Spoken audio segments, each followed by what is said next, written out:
পশ্চিম তীরে বিশ্ববিদ্যালয় শিক্ষার্থীদের উপর দখলদার বাহিনীর প্রকাশ্যে গুলিবর্ষণ, আহত ৪১। মার্কিন সম্মতিতে গাজায় বিশেষ অভিযানের পরিকল্পনা ইসরায়েলের।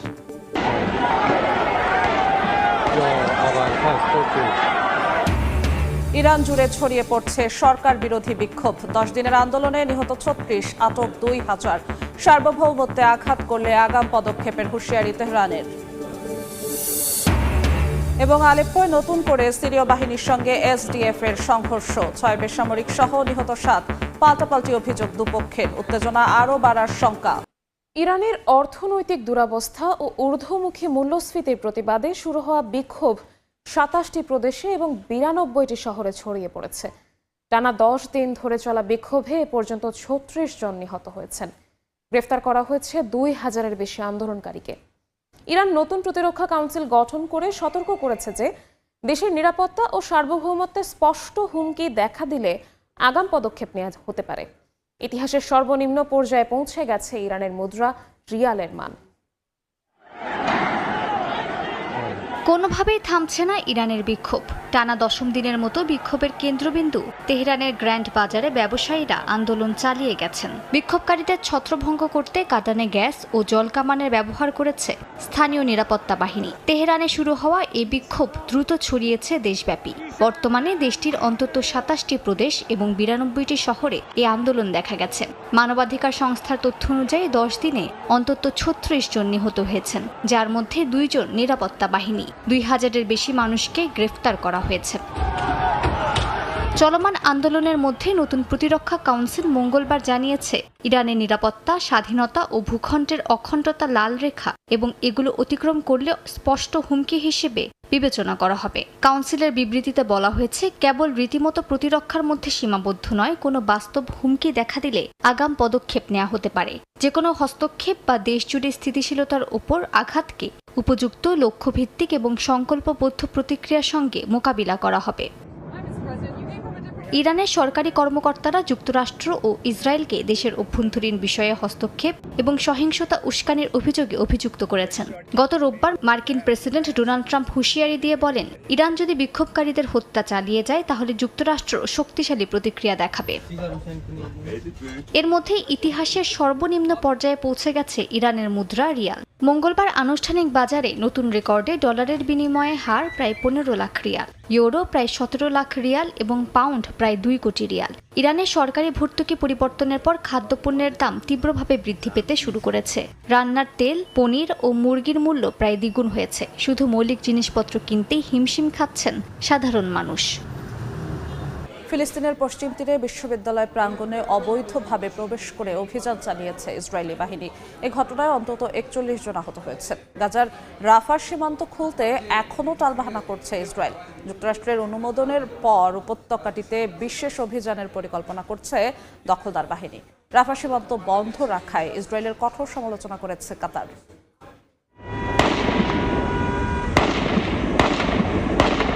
ফিলিস্তিন জুড়ে ইসরায়েলি সেনাবাহিনীর তাণ্ডব যেন নিত্য নৈমিত্তিক বিষয় হয়ে গেছে। স্থানীয় সময় মঙ্গলবার পশ্চিম তীরে বিরোজিত নামের এক বিশ্ববিদ্যালয়ে ইসরায়েলি সেনারা প্রবেশ করে। এই সময় গুলি, সাউন্ড গ্রেনেড ও টিয়ার গ্যাস ব্যবহার করে শিক্ষার্থীদের ওপর হামলা চালানো হয়। প্যালেস্টাইন রেড ক্রিসেন্ট সোসাইটি জানিয়েছে, এর মধ্যে বেশ কয়েকজনের পাতে গুলি লেগেছে, আবার কয়েকজন টিয়ার গ্যাসের হামলায় শ্বাস প্রশ্বাসে সমস্যা অনুভব করেছে। আহতদের মধ্যে প্রায় 11 জনকে ইশতিসারি আরব হাসপাতালে ভর্তি করা হয়েছে। এই হামলার আগে বিশ্ববিদ্যালয়ের ছাত্ররা ইসরায়েলের জেলে বন্দী ফিলিস্তিনিদের মুক্তির দাবিতে সমাবেশ করেন। সমাবেশের ফাঁকে গাজার 6 বছর বয়সী শিশু হিন্দ রাজাবের হত্যাকে কেন্দ্র করে নির্মিত চলচ্চিত্র প্রদর্শনের সময় এই হামলা করা হয়। ইসরায়েলি সেনারা একে সন্ত্রাসবাদের সমর্থনের সমাবেশ হিসেবে বর্ণনা করেছে। ইসরায়েলি দখলদারদের এই হামলা শিক্ষা প্রতিষ্ঠানের পবিত্রতা লঙ্ঘন করেছে বলে উদ্বেগ জানিয়েছে বিশ্ববিদ্যালয় কর্তৃপক্ষ। দুর্ভাগ্যবশত বিশ্ববিদ্যালয়ে হামলার ঘটনা চলছেই, তবে এইবার সব সীমা অতিক্রম করে বাইরে স্পষ্ট নির্মমতার সঙ্গে ঘটেছে। তবে হামলার বিরুদ্ধে আমাদের ফিলিস্তিনের জনগণ যেখানেই থাকুক না কেন সংঘবদ্ধ আছে। গাজায় রাফা সীমান্ত বন্ধ রাখায় ইসরায়েলের কঠোর সমালোচনা করেছে কাতার। দোহা জানিয়েছে, মানবিক সহায়তা রাজনৈতিক চক্রান্তের জন্য ব্যবহার করা যাবে না। এছাড়াও উপত্যকাটিতে পরিপূর্ণ যুদ্ধবিরতি বাস্তবায়নের আহ্বান জানিয়েছে দোহা। যুক্তরাষ্ট্র ইসরায়েলকে গাজায় বিশেষ অভিযান চালানোর অনুমোদন দিয়েছে বলে দাবি করেছে ইসরায়েলি গণমাধ্যমগুলো। অনুমোদনের বিষয়টি 4 ঘণ্টা নিরাপত্তা বৈঠকে আলোচনা হয়। বৈঠকে গাজা, লেবানন, সিরিয়া ও ইরানের সাম্প্রতিক পরিস্থিতি পর্যালোচনা করা হয়েছে। ইসরায়েলি কর্মকর্তারা জানিয়েছেন, হামাস নিরস্ত্র না হওয়া পর্যন্ত পুনর্গঠন বা দ্বিতীয় ধাপের কোনো চুক্তি হবে না। প্যারিসে দামেস্ক ও তেল আবিবের প্রতিনিধি দলের আলোচনার মধ্যেই সিরিয়ার কুনেইত্রা অঞ্চলের সাইদা আল গোলান গ্রামে অবৈধভাবে ঢুকে পড়েছে ইসরায়েলি সামরিক বাহিনী। এই অনুপ্রবেশকে সার্বভৌমত্বের লঙ্ঘন আখ্যা দিয়ে তীব্র নিন্দা জানিয়েছে সিরিয়া। স্থানীয় সময় মঙ্গলবার দক্ষিণ সিরিয়ার কুনেত্রা অঞ্চলের সাইদা আল গোলান গ্রামে অবৈধভাবে ঢুকে পড়ে দখলদার ইসরায়েলি বাহিনী। কাতার ভিত্তিক সংবাদ মাধ্যম আল জাজিরার খবরে বলা হয়, মোট 12টি ইসরায়েলি সামরিক যান অবৈধভাবে সিরীয় ভূখণ্ডে ঢুকে পড়ে। এই অনুপ্রবেশকে সিরিয়ার সার্বভৌমত্বের লঙ্ঘন বলে আখ্যা দিচ্ছে দামেস্ক। এদিকে একই সময়ে ফ্রান্সের রাজধানী প্যারিসে যুক্তরাষ্ট্রের মধ্যস্থতায় সিরিয়া ও ইসরায়েলি প্রতিনিধিদের মধ্যে নতুন দফার আলোচনা চলছে বলে জানিয়েছে সিরিয়ার রাষ্ট্রীয় বার্তা সংস্থা সানা। সোমবার এক বিবৃতিতে সিরিয়া সরকার জানায়, এই আলোচনা পুনরায় শুরু হওয়া সিরিয়ার জাতীয় অধিকার পুনরুদ্ধারে তাদের দৃঢ় অঙ্গীকারের প্রতিফলন। আসাদ সরকারের পতনের পর গোলান মালভূমির বাইরে সিরিয়ার আরও কিছু ভূখণ্ড দখল করে ইসরায়েল। একই সঙ্গে সিরিয়ার দক্ষিণাঞ্চলে একাধিক হামলা ও গোলাবর্ষণ চালায়। গেল কয়েক মাস ধরে ইসরায়েলি বাহিনী প্রায় প্রতিদিনই সিরিয়ার দক্ষিণাঞ্চলে, বিশেষ করে কুনেত্রা প্রদেশে অবৈধভাবে সিরীয় ভূখণ্ডে ঢুকে হামলা চালায়। এসব অভিযানে গ্রেফতার, চেকপয়েন্ট স্থাপন এবং বুলডোজার দিয়ে বিভিন্ন স্থাপনাও গুঁড়িয়ে দেয়া হয়। এতে সীমান্তের বাসিন্দাদের মধ্যে আতঙ্ক ছড়িয়ে পড়ে। অর্জিতা শাহজিন, সময় সংবাদ।